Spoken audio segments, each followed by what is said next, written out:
बोलिए सद्गुरु भगवान की जय। प्रातः स्मरणीय विश्व वंदनीय संत सम्राट सद्गुरु कबीर साहिब जी का ग्रंथ रत्न है कहत कबीर। सद्गुरु कबीर साहिब के इसमें बड़े मार्मिक भजन हैं और इन भजनों का प्रसारण कबीर आश्रम देवरी चैनल से विगत कई दिनों से हो रहा है। आप सबके बीच आज फिर सद्गुरु कबीर साहिब का एक बहुत मार्मिक भजन। इस भजन में सद्गुरु कबीर साहिब भजन की महत्ता पर प्रकाश डालते हुए बहुत सुंदर चेतावनी दे रहे हैं।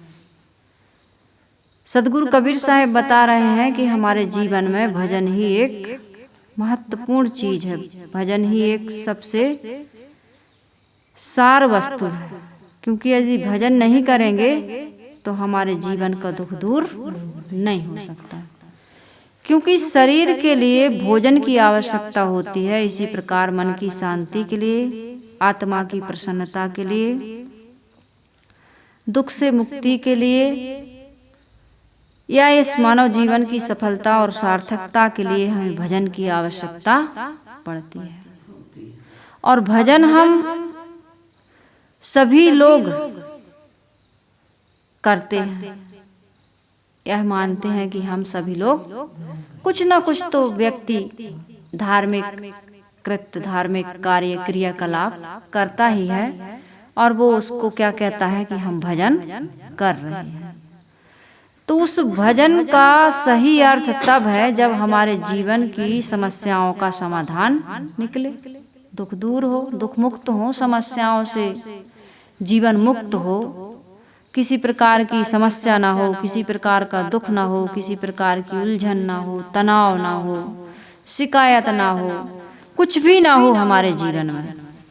यानी कि जो हम पाना चाहते हैं, शांति, सुख, प्रसन्नता या दुखों से निवृत्ति, वो हमारे जीवन में फलित हो जाए, उसको हम कहेंगे कि हम भजन कर रहे हैं। क्योंकि यदि हम भोजन करते हैं और हमारी भूख नहीं मिटती है ना, तो उसको हम कैसे कहेंगे कि हमने भोजन किया। भोजन करने के बाद तृप्ति मिल जाती, फिर कहते हैं भाई थोड़ा एक गुलाब जामुन खा लीजिए।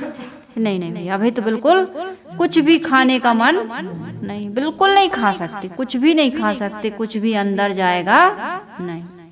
अंदर वाला जवाब दे रहा है कि अब कुछ भी खाने की आवश्यकता, कितना भी मन पसंद का गुलाब जामुन ही नहीं, जिसको जो पसंद है, एकदम पसंद का आइटम आ जाए और कहे थोड़ा सा ले लो, तो थोड़ा भी लेना कोई पसंद खा ही नहीं सकता है, ले ही नहीं सकता है। तो इसी प्रकार से भजन के लिए मैं कह रही हूँ कि मन में हमारे इतनी शांति आ जाए, इतनी प्रसन्नता जाए, इतनी निर्मलता आ जाए, इतनी कोमलता जाए, इतनी सरलता आ जाए, इतना संतोष आ जाए, जो भी जिन चीजों के लिए तुम ललायत हो वो आ जाए, तो समझना कि भजन सचमुच में हो रहा। कोई भी पद्धति से कैसे भी आप भजन गा करके यदि ये प्राप्त करते हैं, मंदिर में जा करके यदि इस चीज को प्राप्त करते हैं, एक लोटा जल चढ़ा करके ये प्राप्त करते हैं, आप कुछ भी करके यदि आपके मन में ये अनुभूति आ रही है कि जो शांति, जो प्रसन्नता, जो निर्मलता, जो मुक्ति या आनंद की मुझे अभिलाषा थी वो पूरी हो गई, तो समझ लीजिए कि भजन हो रहा है। और यदि यह नहीं हो रहा तो समझ लो कि अभी भजन के नाम पर हमें लगता जरूर कि हम भजन कर रहे हैं, लेकिन भजन नहीं हो रहा। भले ही हम भजन ही गा रहे हैं। कितने लोग भजन गाते हैं, कितने लोग पूजा करते हैं, कितने लोग अनेक प्रकार के मतपंथ संप्रदायों में दीक्षित होकर के अनेक अनेक प्रकार के क्रियाकलाप करते हैं, तो वह भजन नहीं है। मैंने क्या कहा, भजन की पूर्णता, सार्थकता या भजन हम तब मानेंगे जब हम जैसे भोजन करने के बाद कुछ भी खाने का मन नहीं होता, ऐसे भजन हम तब मानेंगे जीवन में कि हमारे मन की व्यथा समाप्त हो जाए, मन में शांति परिपूर्ण रूप से, हमारा जीवन शांति से आप्लावित हो जाए। कोई शिकायत नहीं, कोई तनाव नहीं, कोई डिप्रेशन नहीं, कोई शिकायत, कोई भी उलझन नहीं। आप इसको कहते हैं भजन। तो सदगुरु कबीर साहब के बहुत सुंदर सुंदर भजन हैं, बहुत सुंदर भजन।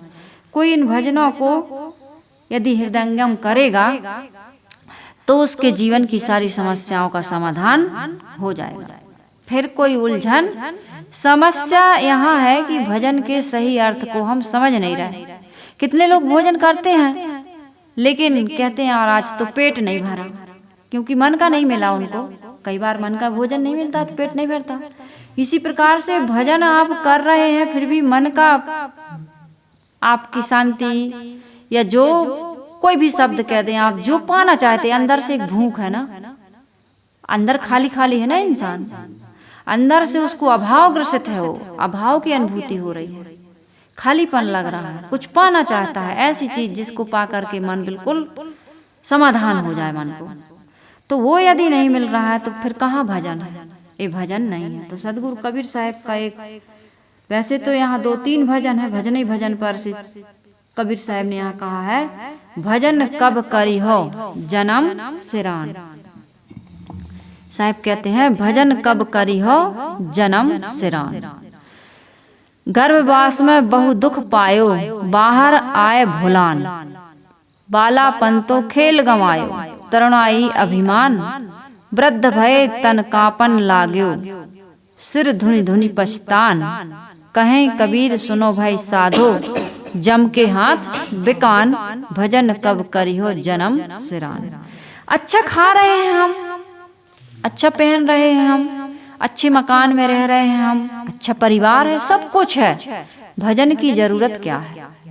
भोजन मिल रहा, कपड़ा मिल रहा, रहने की जगह मिल रही है, इष्ट मित्र संबंध नाते रिश्तेदार हैं, सब कुछ तो है। फिर लोग भजन की चर्चा या भजन क्यों करते हैं? इस पर कभी विचार हमने किया नहीं। भजन की आवश्यकता क्या है जब जीवन में सब कुछ है? तो भजन कोई ऐसी चीज तो है नहीं कि भाई भोजन के बाद भी हम एक तमाकू ले लेते हैं, गुटखा खा लेते हैं, बीड़ी पी लेते हैं, तो एक आदत बन गई है उनकी।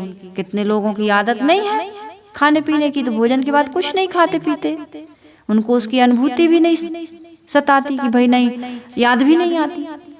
लेकिन खालीपन मन का हर व्यक्ति को सता रहा है। अच्छा पहन रहा है, अच्छा खा रहा है, अच्छे मकान में रह रहा है, सारी सुख सुविधाओं के, कहना चाहिए सुविधाओं के, सुख क्या सुविधाओं के साधन है, फिर भी खालीपन है। तब लोगों ने कहा कि नहीं यार भजन नहीं हुआ है, भजन करना था, भजन करना चाहिए था। तो ये भजन कब करी हो जन्म सिरान, पूरा जीवन बीत गया, लोगों को अपन देखते हैं कहते हैं यार भजन सुमरन नहीं किया हमने, सत्संग में हम नहीं गए, इसलिए जीवन में दुख है। गर्भवास में बहु दुख पायो, एक गर्भवास की एक उदाहरण इसलिए दिया जाता है कि जीवन में आज वर्तमान में जब भी हमारे कोई दुख आता है, कोई तकलीफ आती है, कोई प्रतिकूलता आती है, कोई प्रिय का वियोग हो जाता है, अप्रिय का संयोग हो जाता है, तो हमें फिर ये सारी चीजें, इनसे फिर हमारा समाधान नहीं होता है। अच्छा खाते हुए भी मन दुखी रहता है, अच्छे भव्य भवन में रहते हुए भी मन दुखी रहता है, अच्छे कपड़े अच्छे गहने पहनते हुए भी मन दुखी रहता है कि नहीं रहता? कोई ये तो नहीं कहता है कि इतने अच्छे मकान में हो, इतने अच्छे कपड़े पहने हो, इतना अच्छा भोजन रखा है, तुम दुखी क्यों हो? जैसे रोग आ गया शरीर में, ऐसे ऐसे रोग आ जाते हैं, सब कुछ है, सारी चीजें हैं, लेकिन अब शरीर में रोग है तब भी हम दुखी रहते हैं। कोई प्रिय व्यक्ति की मौत हो गई, या हमसे प्रतिकूल हो गया, या किसी प्रकार की बहुत सारी समस्याएं हैं, कोई भी समस्या आ जाए, कितना बताएं, आ गई, तो हमारे जीवन में फिर कहते हैं कि ये सारा सब बेकार है, किसी काम का नहीं है। तो उस समय हम किसकी याद करते हैं? उस भगवान को देखा नहीं है, लेकिन ऑटोमेटिक मन कहता है कि ये सब बेकार है, कहते हैं ना ये सब बेकार है। टेबल, डाइनिंग टेबल पर सब कुछ रखा है लेकिन खा नहीं सकते, सब बेकार है। इतना बड़ा मकान है लेकिन अब रह नहीं पाएंगे, जाने का समय आ गया है, ये सब बेकार है। इतने नाते रिश्ते हैं, इतने बच्चे हैं, इतनी अच्छी पत्नी है, इतना बढ़िया पति है, होता है ना। कितने लोग अल्पायु कहते हैं लोग, मतलब जवानी में ही जाने का टिकट कट जाता है, अचानक मर जाते हैं। तो लोग जो जिनको पहले पता चल गया है मरने के पहले कि अब मर जाएंगे, वो कहते हैं सब बेकार है। या कोई अचानक मर गया तो शमशान में दफनाने वाले, ले जाने वाले वहां तक शव यात्रा में जो यात्री होते हैं वो कहते हैं देखो भैया सब कुछ बेकार है। जाने वाला भी कहता है यदि मोहलत है उसके पास तो कि ये सब बेकार है, और यदि अचानक चला गया तो ले जाने वाले भी कहते हैं कि देखो भैया कितना झूठा रिश्ता है, नाता है, संबंध है, शरीर कैसे छूट जाता है, सब कुछ कैसे यहीं पर रह जाता है। आदमी ये सब जिन चीजों के पीछे दौड़ रहा था, लगा था, ये सब बेकार है भैया, बेकार है। उस समय कुछ समय के लिए वो इस बात का एहसास करता है। तो यहाँ पर आया है गर्भवास में बहु दुख पायो, बाहर आए भुलान। गर्भवास का दुख हो चाहे आज वर्तमान का कोई दुख हो, जब दुख आता है तो ये सारी चीजों से वैराग होता है। आसार लगती हैं, सारहीन लगती है कि नहीं लगती है? अरे सब बेकार है, कोई अब शरीर में रोग है, पीड़ा है, व्याधि है, किसी प्रकार की प्रतिकूल परिस्थितियां आ गई हैं, तो कितना भी अच्छा कुछ भी हो सब कुछ आदमी के लिए एकदम माटी हो जाता है, किसी मायने का नहीं रहता है। तो आदमी लेकिन दुख में नहीं रहता, और जैसे ही अनुकूलता आई, जैसे ही अनुकूलता आई, समस्या से हम बाहर निकले, या कोई मर गया 4 दिन 8 दिन बाद फिर भूल जाते हैं, नहीं भूल जाते।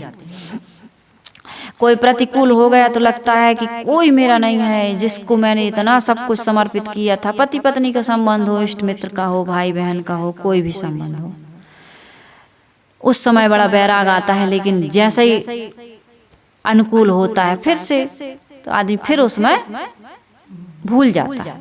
तो साहिब कह रहे हैं भजन कब करी हो जन्म सिरान। पूरा जन्म बीता जा रहा है इसी अनुकूलता और प्रतिकूलता में, तुम कभी वैराग, एक मरघटिया वैराग, जैसे कोई मर जाता है तब वैराग जगता है वहाँ सबको, है ना, सौ के सामने या शमशान यात्रा में या मरघट में सब बड़े वैराग की चर्चा करते हैं।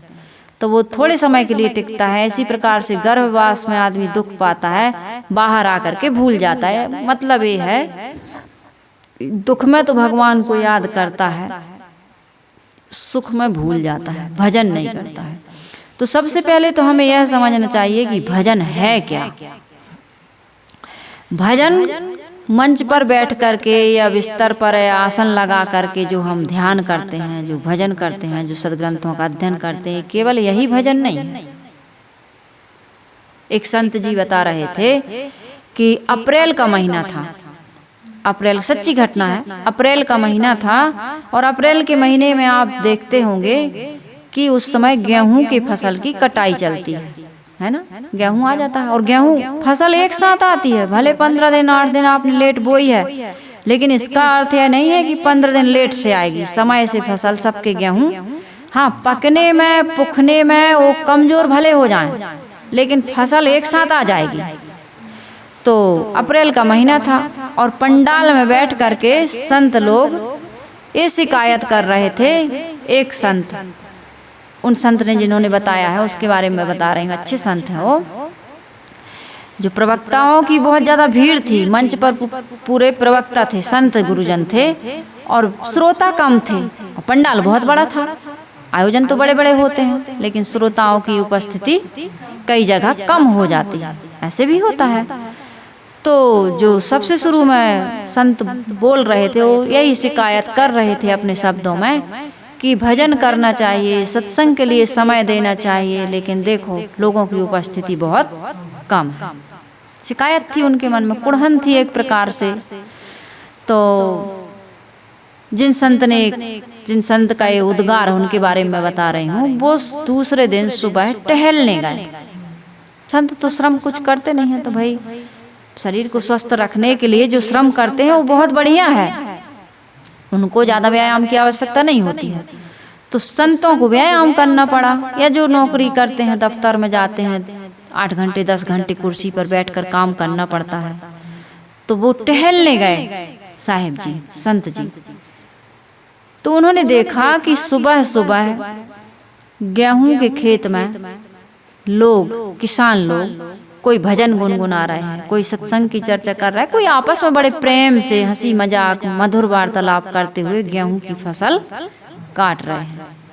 तो संत जी को वही याद आया कि जो मंच पर बैठ करके संत शिकायत कर रहे थे वह भजन है, कि ये गेहूं की फसल काट रहे हैं, कितनी खुशी है इनको और भजन गुनगुना रहे हैं, कोई अच्छी बात कर रहे हैं या आपस में प्रेम से वार्तालाप हो रहा है, हंस मुस्कुरा रहे हैं, ये भजन है।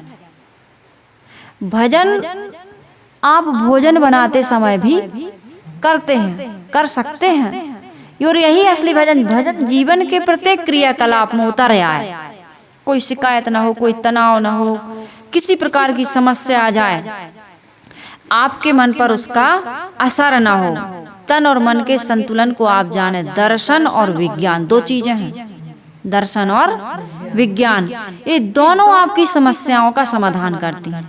विज्ञान आपके फिजिकल मतलब शारीरिक समस्याओं का समाधान करता है, और विज्ञान दर्शन मानसिक समस्याओं का समाधान करता है। मेंटल रूप से मानसिक जो द्वंद्व है या जो पीड़ा है, जो उद्वेग है या जो अशांति है, जो तनाव है, जो चिड़चिड़ापन है, जो किसी प्रकार का विकार है मन में, दर्शन उसको उसकी चिकित्सा करता है और विज्ञान आपके शरीर की चिकित्सा करता है।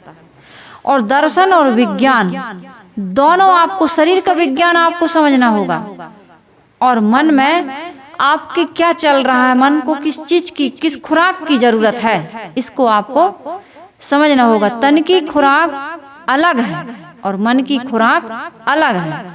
तन की खुराक हम देते हैं, हर व्यक्ति दे रहा है तन की खुराक, और इतनी दे रहा है, इसकी भी लिमिट नहीं जानता। इतना खा रहा है, इतने जोड़ी कपड़ा रख रहा है, इतना मकान बनवा रहा है, इतने वाहन ले रहा है, इतने विज्ञान के साधन इकट्ठे कर रहा है कि मनुष्य परेशान है। शरीर की जरूरत उतनी नहीं है, लेकिन मन की भूख इतनी ज्यादा है कि वो दर्शन का उसको ज्ञान नहीं है, मतलब अध्यात्म का ज्ञान उसको नहीं है, भजन का ज्ञान उसको नहीं है। मैं भजन पर से ही बता रही हूँ। भजन मतलब भजन गाना बस नहीं है। भजन का अर्थ होता है विभाजन, अलग अलग करना, पृथकीकरण करना, अर्थात जड़ अलग है, चेतन अलग है। शरीर की जरूरतें कितनी है उसकी लिमिट जानिए, और मन की, आत्मा की जरूरत क्या है उसकी लिमिट जान। आत्मा और शरीर दो चीजें हैं, बीच में है मन। समझने के लिए बहुत गहरा विषय है, गूढ़ विषय है, समझ में आएगा। ये मन बीच में फंसा हुआ है, दोनों के बीच में, और ये मन कहाँ बहिर्मुख है, विषयों की ओर, पंच भौतिक शरीर की ओर, पंच विषयों की ओर, आत्मा की ओर नहीं है, उन्मुख नहीं है आत्मा की ओर। इस कारण से दोनों में बैलेंस नहीं बना पा रहा। आत्मा की खुराक कुछ और है, वो कुछ और मांग रही है, और शरीर की खुराक कुछ और है, वो कुछ और मांग रहा है। और मन ये नहीं जानता है कि शरीर की खुराक कितनी है और आत्मा की खुराक कौन सी है और कितनी है। ये मन बड़ा भारी झमेला पैदा कर दिया।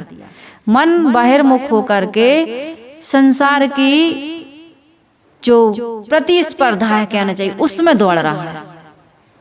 सामने वाले का रूप देखता है, सामने वाले का रंग देखता है, विद्या देखता है, बुद्धि देखता है, कला कौशल देखता है, मकान दुकान पद प्रतिष्ठा देखता है, वो उसी सोचता है इसी में सुख मिलेगा। ऐसा हमें भी मिलना चाहिए, इस चीज को हम भी प्राप्त करें, इतना खाएं। अब गुलाब जामुन रखी है, आपको शरीर का विज्ञान यह कह रहा है कि आपको शुगर है, आप गुलाब जामुन नहीं खा सकते, लेकिन मन कहता है कि नहीं, इतना टेस्टी है। कोई भी भोजन हो, गुलाब जामुन ही नहीं, बड़ा पूड़ी साग खाने का, छोले भटूरे खाने का, बालूशाही चमचम खाने का, जिसका जो गुपचुप खाने का, आदमी का अलग अलग टेस्ट है। किसी को सफारी अच्छी लगती है तो किसी को धोती कुर्ता अच्छा लगता है, तो किसी को बंगाली अच्छा लगता, किसी को कुछ अच्छा लगता है। कोई प्लाजो पहनता है तो कोई सलवार सूट पहनता है, तो कोई जीन्स पहनता है। किसी को पुट्टी वाला मकान अच्छा तो किसी को मिट्टी वाला मकान अच्छा। सबकी अलग अलग चॉइस है, सबकी अलग अलग पसंद है। और शरीर की जरूरत क्या है इसका बिल्कुल पता नहीं। जैसे आज आधुनिक ढंग से मकान बन रहे हैं, या जो प्रोडक्ट या जो खाने पीने की सामग्री जो मार्केटों में आ रही हैं, या जो खेती की जा रही है, जो ऑर्गेनिक या जो दवाइयाँ केमिकल्स डल रही हैं, इसमें हमें किस चीज की हमें सूटेबल है? क्या मकान में पुट्टी और टाइल्स जरूरी है कि मिट्टी जरूरी है? शरीर की जरूरत को हम भूल गए, आत्मा की जरूरत को भी हम भूल गए, मन के चपेट में इतने ज्यादा आ गए कि क्या जरूरी है ये हमें बिल्कुल पता नहीं है। बस देखा हमने दूसरे को तो हमें भी वैसे ही बनाना है, चमचमाता हुआ मकान, वैसे ही चमचमाती हुई कार, उतने ही 1000 का मोबाइल चाहिए, वैसे ही कपड़े चाहिए, दुनिया की चीजें। अब उस चाहिए में मन उलझ रहा है कि सुलझ रहा है, भजन हो रहा है कि समस्याएं हमारे जीवन में आती जा रही हैं, इस चीज का हमें बिल्कुल ज्ञान, इस बात पर विचार करने का, चिंतन करने का समय नहीं। आज समय नहीं है लोगों के पास। पहले कितना समय था, नाते रिश्तेदारी में जाते थे, लोगों से मिलते जुलते थे, बातचीत करते थे, संसाधन कम थे, सुविधाएं कम थी, लेकिन उस समय की शांति में, प्रसन्नता में, एकाग्रता में, और आज के जीवन में इन चीजों का कितना विकास हुआ है या कितना ह्रास हुआ है, इसका कैलकुलेशन आज किसी के पास नहीं है। तो इसमें कह रहे हैं कि गर्भवास में बहु दुख पायो, बाहर आए भुलान। दुख में तुम याद करते हो और सुख में भूल जाते हो, यही है तुम्हारे जीवन की सबसे बड़ी समस्या। और दुख ही दुख है। आप कहते हैं भजन नहीं हो रहा, भजन नहीं हो रहा, भजन कैसे होगा? पहले समस्याओं का समाधान करिए ना आप, तब अपने आप भजन होगा। शरीर में कोई रोग है, आप चाहें कि हमारा मन भजन करे, भजन होगा? मन में विकार है, मन में अनेक प्रकार की इच्छाएं हैं, कामनाएं हैं, चाहनाएं, आपका भजन हो जाए तो भजन होगा? नहीं हो सकता है। तन राता मन जात है, मन राता तन जाए, तन मन एक है होए रहे तब हंस कबीर कहा है। तन मन दोनों का संतुलन जब तक नहीं बनेगा तब तक भजन नहीं हो सकता है। ना आपने मन को साधा, ना आपने तन को साधा, तो भजन कैसे होगा? तन में भी संयम नहीं है और मन में भी संयम नहीं, दोनों में संयम नहीं है, तो भजन कैसे होगा? जरूरत है मन की या तन की? मन की क्या जरूरत है? इंद्रियों से हम देखते हैं तो मन वैसा वैसा चाहने लगता है। संयम नहीं है, समझ नहीं है, उपयोगी अनुपयोगी, आवश्यक अनावश्यक का हमें बोध नहीं है। तो मन हमें बस, मन की एक ऐसी गति है कि वो खाली खाली रहता है, मन कभी भरता। विवेक होगा तभी मन कहेगा कि अब कुछ नहीं चाहिए। भोजन आदमी, आपने एक छोटा सा उदाहरण देती हूँ, भोजन करने के बाद लोग रख लेते हैं टिफिन में, कोई पसंद का सामान बना है तो कहते हैं इसको रख दो, अभी तो मैं दाल भात चावल कुछ कुछ और बहुत आइटम था खाई हूँ, लेकिन ये मेरे पसंद का है, इसको मुझे डिब्बे में दे दो, रख दो इसको मैं दूसरी मीटिंग में दूसरे टाइम इसको खाऊंगा। ऐसा है मन। अभी खाए हैं तो पूरा नहीं हुआ, संतोष नहीं हुआ, कितनी बार पसंद का नहीं बना, उसमें भी पूरा नहीं हुआ। देखते देखते किसी दिन हम पसंद का ही बनाएंगे, खाएंगे, यहाँ नहीं तो होटल में खा के आ जाएंगे। ऐसा है मन। तो मन तो हमारा हमेशा खाली खाली रहता है, मन कभी भरता नहीं। मन कैसे भरे? यदि मन भर जाता तो संसार में फिर ये अफरा तफरी जो मची हुई है, इस संसार में जो द्वंद्व मचा हुआ है, लड़ाइयाँ झगड़ा हो रहे हैं, यह हमारे जीवन में जो दुख है ये मन ही के कारण है। मन में कमी बनी ही है, इसी बात का तो दुख है कि मन की कमी दूर नहीं हो रही किसी की। मन का पूरा हुआ किसी का? बचपन से लेकर आज तक इतना किया हमने, लेकिन मन का पूरा किसी किसी का होता है जो समझदार होते हैं, विवेकी होते हैं, ज्ञानवान होते हैं। वो फिर छोड़ छोड़ के जाते हैं, त्याग के जाते हैं, और वो फिर सुखी भी हो जाते हैं। और जो पाना है मिले, और जिनको भूख बनी ही हुई है, वो कभी संतोष या शांति की या तृप्ति की या सुख की अनुभूति नहीं करते हैं। तो ये भजन नहीं हो रहा है। भजन का अर्थ है भजन गाना नहीं, ध्यान करना नहीं। जिन चीजों से तुम्हारा मन आज असंतोष से ग्रसित है, उन चीजों से मन आपका संतोष और शांति से परिपूर्ण हो जाए, यही है भजन। अब कुछ नहीं चाहिए मुझे। देख लिया ना, संसार की वास्तविकता को समझ लिए, शरीर को समझ लिए, संबंध को समझ लिए, सब कुछ को समझ लिए। समझ नहीं पाए इसलिए आपका भजन नहीं हो रहा। भजन के नाम पर आप बैठे जरूर हैं, भजन गा जरूर रहे हैं, भजन लिख जरूर रहे हैं। और भजन कैसे गाते हैं लोग? भजन किसके गाते हैं?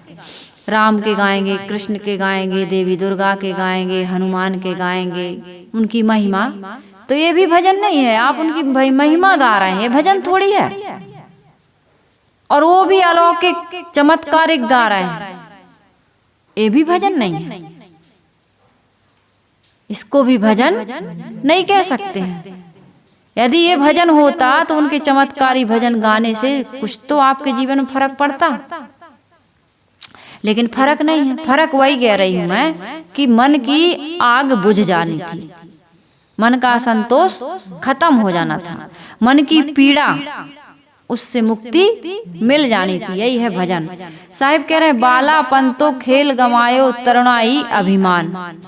बचपन में तो खेल खेल में बीत जाता है, और तरुणाई जवानी अभिमान में बीतती है, अहंकार आ जाता है, आदमी के अंदर अकड़ पैदा हो जाती है, अभिमान में आदमी की आंखें बंद हो जाती है। उसको नहीं दिखता है कि ये बचपन से ही भजन करना चाहिए। बचपन से ही आदमी को भजन के बारे में जानकारी हो जानी चाहिए। ध्रुव को हुई है ना, प्रहलाद को हुई। सबरी शादी होने वाली थी, भाग गई घर से, समझ में आ गया कि मेरी शादी के लिए ये भोज, जो मेहमान आएंगे उनके भोजन के लिए इतने सारे बकरा, इतने सारे भेड़, इतने सारे जीव जंतुओं की हत्या होगी, मुझे शादी नहीं करना है। जब उसको वैराग हुआ तो भजन हुआ कि नहीं हुआ? वो थोड़ी कुछ पढ़ती थी, कोई स्तुति वंदना नहीं जानती थी करना, कोई फूल माला या बेलपत्री नहीं चढ़ाती थी, कोई श्लोक या दोहा कवित सबई या छंद नहीं गाती थी। वो बस प्रेम था भगवान राम के प्रति और त्याग था उसके जीवन में। उसके जीवन में कोई विकार न तन में न मन में, दोनों में नहीं था। भजन बन गया ना उसका। प्रहलाद क्या जानते थे? दुनियादारी। सनक सनंदन सनातन सनत कुमार, इन्होंने भी भजन किया। सुखदेव मुनि नालय बयान लेके चले गए, इन्होंने भजन किया। हाँ? और कितने लोग विवाह के बाद, राजा भर्तहरि, गोपीचंद, महात्मा बुद्ध, कितने अभी वर्तमान में ऐसे, हमारे गुरुदेव जी, काशी साहेब, कितने ऐसे लोग हैं जो घर गृहस्थी में फंसने के बाद उन्हें समझ में आ गया कि नहीं नहीं नहीं, ये भजन नहीं है। मैं जो माला जपता हूँ, संध्योपासना करता हूँ, भागवत गीता पढ़ता हूँ, रामायण की कथा बाँचता हूँ, लोगों को समझाता हूँ, ये भी भजन नहीं है। उन्हें वैराग हो गया और उन्होंने सब कुछ का त्याग कर दिया। त्याग ही भजन है, अर्थात अपनी शरीर की आसक्ति को भी त्याग देना, देह भाव को भी त्याग देना, ये है भजन। केवल आत्म भाव रह जाए, पर प्रकृति से वैराग और अपने पुरुष में, चेतन आत्मा में स्थिति, यही है भजन। इसी से आपकी समस्याओं का समाधान होगा, मन का दुख दूर होगा, पीड़ा, अशांति, तनाव दूर होगा। यही है भजन। भजन मैंने शुरू में ही कहा, भजन का अर्थ है भाग जाना इस प्रकृति से, शरीर से, संसार के संबंध से, अपने आप को छुड़ा लेना, मुक्त कर लेना। यहाँ पर शांति नहीं है, सुकून नहीं है, स्थायी स्थिरता नहीं है। शरीर बूढ़ा होगा, रोगी होगा, संबंधों में विच्छेद होगा, मान अपमान मिलेगा, अनुकूलता प्रतिकूलता आएंगी, जवानी, बुढ़ापा, रोग, मृत्यु, ये सबको परेशान करने वाले हैं, सबके जीवन में आने वाले हैं। इसको कोई रोक नहीं सकता। राजा बनते बनते वनवास हो जाता है, पत्नी का हरण हो जाता है, ताना मारने पर फिर से त्यागना पड़ता है। अपने बाल बच्चों का मुंह है, हमें पता ही नहीं है कि कितने, एक बच्चा हुआ कि दो, लाओ और कुश हो गए, राम को पता। कृष्ण भगवान अपने परिवार वालों को आपस में कटने लड़ने से, मरने से नहीं बचा पाए, अंततः व्याध के बाण से प्राणांत हो गया। द्रौपदी, 5 पांडव, कुंती, यहाँ संसार में देखो ना आप, सभी लोगों के जीवन में समस्याएं रहीं, और हमारी क्या समस्याएं, हमसे कहीं ज्यादा उन महापुरुषों के जीवन में समस्याएं थीं। इसलिए उन्होंने भी भजन यही है कि फिर अंततः उनका मन अपने आप में लौटा, और जब तक अपने आप में हम नहीं लौटेंगे तब तक भजन नहीं है। भजन का बाहरी स्वरूप क्या है? तनाव ना हो, किसी से शिकायत ना हो, किसी से उलझन पैदा ना हो, चीजों को लेकर के, कोई वस्तुओं को लेकर के, पद को ले, किसी भी A to Z, किसी भी वस्तु, व्यक्ति, परिस्थिति को लेकर के मन उलझे ना, तनावग्रसित ना हो, शिकायत ना करे। इसका समाधान पाते जाना, यह है भजन की ओर आगे बढ़ना। यही है असली भजन। मान लीजिए आप भजन की ओर आगे अग्रसर हो रहे हैं, आगे बढ़ रहे हैं, आपका भजन दिनों दिन बढ़ रहा है, और आप एक तरफ खूब धर्म की, अध्यात्म की, आत्मा की, परमात्मा की चर्चा करते हैं, लेकिन समाधान कुछ नहीं है, शिकायत है, तनावग्रसित हैं, छोटी छोटी सी बातों को लेकर के उलझ जाते हैं, छोटी छोटी सी बातों को लेकर के अशांत हो जाते हैं, पीड़ित हो जाते हैं, आपके जीवन में तनाव बना हुआ है, तो ये भजन नहीं हो रहा, ये भजन नहीं है। साहिब कहते हैं, बालापन तो खेल गंवायो, तरुणाई अभिमान। भजन कब करियो जन्म सिरान, कब भजन करोगे? ये समस्याएं हैं, बचपन में खेल ही अच्छा लगता है, समझ नहीं जगती वहाँ किसी किसी को। कई जन्मों के संस्कार या वैसे माता पिता मिल जाए, बड़ा सौभाग्यशाली बच्चा है वह, जिनको ऐसे माता पिता ऐसा माहौल देते हैं, ऐसा ज्ञान देते हैं, ऐसी शिक्षा, ऐसा उपदेश देते हैं, जैसे माता मदालसा का मैं बताती रहती हूँ, सुनीति और कयाधु का मैं बताती रहती हूँ, है ना। कई ऐसी पत्नी हुई, कई ऐसे पति हुए, कई ऐसे पुत्र हुए, कई माता पिता हुए, जिन्होंने बताया कि ये भजन करो। भजन कब करी हो जन्म सिरान। बचपन ऐसे ही बीत जाता है खेल खेल में, जवानी की तो फिर बात ही अलग है। इस अवस्था में आदमी बिल्कुल बेभान हो जाता है, उसको ये सब बातें कहते हैं, अभी कहाँ, अभी तो धन कमाना है, परिवार की जिम्मेदारी है, माता पिता की जिम्मेदारी, और है भी बड़ी समस्या हो जाती है। लेकिन इस सारी समस्याओं के साथ भी हम भजन कर सकते हैं। लोग भजन नहीं करते हैं, अनावश्यक जखीरा बटोरते हैं। इस सारे काम करते हुए, अभी मैंने कहा ना, गेहूं काटते हुए भी भजन होता है, भोजन बनाते समय भी भजन होता है, और झाड़ू पोछा लगाते समय, दफ्तर में, ऑफिस में, किसी भी कार्य को करते समय भजन होता है। बस लिमिट का पता है आपको होना चाहिए कि कितना चाहिए हमको, किस ढंग से हमको कमाना है, जीवन की मूलभूत आवश्यकता क्या है, उतना यदि हम कर रहे हैं तो भजन होगा। परिवार आपकी समस्या नहीं बन सकता है, भोजन आपकी समस्या नहीं बन सकता है, संबंध आपकी समस्या नहीं बन सकता है कि हम भजन ना करें, ये बैरियर है, ये अवरोध है, ऐसा नहीं है। आप लिमिट नहीं जानते, इनका सदुपयोग नहीं जानते, दुरुपयोग करते हैं, इसलिए उलझन। यही तो समस्या है, यही भजन नहीं हो रहा समझ। आप संतुलन बना करके चलेंगे तो भजन तो अपने आप होगा, ऑटोमेटिक होगा। संतुलन को आप नहीं बना पा रहे हैं, इसलिए भजन नहीं हो रहा। भजन करते हुए भी भजन नहीं हो रहा, भजन गाते हुए भी भजन नहीं हो रहा।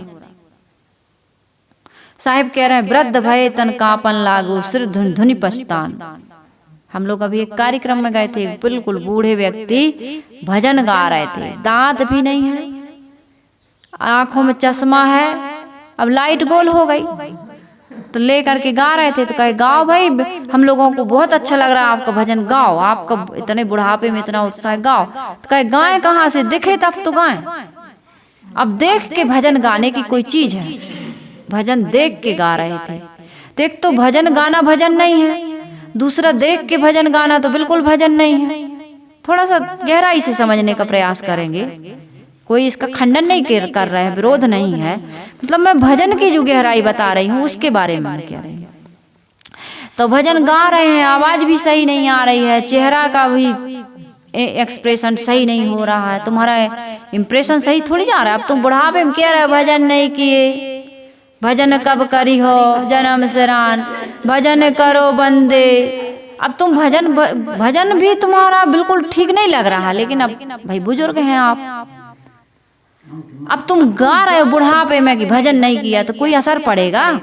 बचपन में भजन करते तो तुम्हारे ऊपर असर पड़ता और समाज पर असर। अब तुम जब लुट चुके, अब तुम्हें दमा का रोग हो गया, तब कह रहे बीड़ी नहीं पीना चाहिए। अब तुम तो बता भी नहीं पा रहा है, इतनी खांसी आ रही कि बीड़ी नहीं पीना चाहिए, छोड़ भी नहीं पा रहा है, कहाँ असर पड़ेगा? कोई असर पड़ेगा?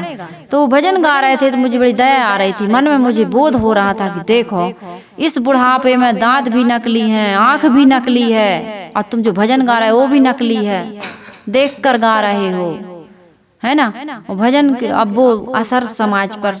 एक भाई थे हम लोग जिनके यहाँ रुके थे, उन्होंने कहा कि साहेब जितने लोग ये कहते हैं कि हम गुरु दीक्षा लिए हैं या हम कबीर पंथी हैं, वो कबीर पंथी 1% नहीं है। क्योंकि यदि आप कबीर पंथी हैं तो आपका पूरे परिवार पर उसका असर पड़ना चाहिए। आप यदि सत्संगी हैं तो आपके समाज के प्रत्येक व्यक्ति पर आपका असर पड़ना चाहिए। जहाँ जिन लोगों के साथ आप रहते हैं उन पर आपके व्यवहार का, रहने का, आचरण का, भजन का असर। एक लाइट जलता है तो पूरे कमरे को रोशन कर देता है। आप परिवार के या समाज के कैसे सदस्य हैं कि आपके साथ में रहने वाले शिकायत करते हैं आपकी, कैसे भजन कर रहे हैं आप, कैसे भजन कर रहे हैं, कैसे सत्संगी हैं आप, कैसे सत्संग। आप अपनी, आपका प्रभाव आपकी पत्नी पर नहीं, आपके बच्चों पर नहीं। लोग कहते हैं भाई हमारा जीवन हम सुधार सकते हैं, दूसरे का नहीं, फिर भी प्रभाव तो पड़ता है। आग के पास बैठने पर गर्मी लगती है कि नहीं लगती? ठंडी, आप ठंडे पानी से नहाते हैं तो आपका शरीर में कोई ठंडाई की अनुभूति होती है कि नहीं होती? आप जिस व्यक्ति के साथ रहते हैं, आप हंसमुख हैं तो सामने वाला हंसता है, आप क्रोधी हैं तो सामने वाला भी उस पर असर पड़ता है। आप जैसा स्वभाव रखते हैं वैसा सामने वाला भी उस पर प्रभाव पड़ता है। तो आप भजनानंदी हैं तो भजन का प्रभाव, सत्संगी है तो सत्संग का प्रभाव आपके परिवार वालों पर क्यों नहीं है? असली भजनानंदी यदि आप होंगे तो आपका प्रभाव जरूर पड़ेगा।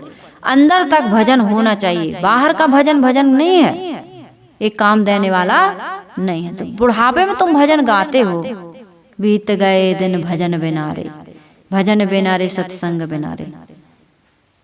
अब तो बीत गए, अब लौट के आने वाले हैं का? यदि सचमुच में तुम भजन करते तो ये तुम्हें गाने की जरूरत न पड़ती। गाते हैं, अच्छी बात है। मेरा कहना यह है कि भजन होना चाहिए, जब भी हो, बुढ़ापे में भी करते हैं तो सही है, लेकिन भजन, आपका भजन का प्रभाव आप पर इतना हो कि आप जहाँ रहते हैं उन पर भी प्रभाव पड़ना चाहिए। आप बातें तो बड़ी बड़ी कर देते हैं, अच्छी अच्छी कर देते हैं, दूसरों को आप बहुत सिखाते हैं, क्या आप सीखे? क्या आपके जीवन में सचमुच में परिवर्तन आया? यदि आ जाता तो वाणी ना, आप वाणी से ना बोलते, फिर आपका जीवन बोलता, और जीवन ही बोलना चाहिए। पर उपदेश कुशल बहु तेरे, जो आचरण ते नर ना घनेरे। ये गोस्वामी जी को लिखना पड़ा। आज उपदेश देने वाले बहुत हैं लेकिन आचरण करने वाले बहुत कम। तो आचरण में जीवन में उतरना चाहिए, अंदर बाहर बिल्कुल उसी रंग में रंग जाना चाहिए। रंग दे प्रभु ज्ञान के रंग में काया। फिर दूसरा रंग चढ़ना नहीं चाहिए। आप जैसा कहते हैं वैसा आप रह जाएंगे तो फिर क्रोध क्यों आता है, शिकायत क्यों करते हो, तनाव ग्रसित क्यों हो, अभाव की अनुभूति क्यों तुम्हें को सताती है, क्यों तुमको कमी लगती है किसी चीज की? यदि आप सचमुच में भजन करते हैं तो भजन का कोई कम प्रभाव नहीं है, भजन का महत्व कम नहीं है। भजन बहुत बड़ी चीज है। भजन कर नहीं रहे हैं लोग, बस चर्चा कर रहे हैं भजन की, भजन गा रहे हैं, भजन कर नहीं रहे हैं, भजन के असली महत्व को समझ नहीं रहे हैं। इस भजन पर से काफी भजन सदगुरु, और कई दिन इस पर से चलेगा, काफी भजन है, इस पर से मैं विस्तृत चर्चा आप सबके बीच करती रहूंगी। अंतिम पॉइंट है, कहें कबीर सुनो भाई साधो, जम के हाथ बिकान। कबीर साहब कहते हैं भाई साधो सुनो, यदि अपने को नहीं साधोगे, सच्चा भजन नहीं करोगे तो तुम यम के हाथ में बिके हो और बिकाते रहोगे।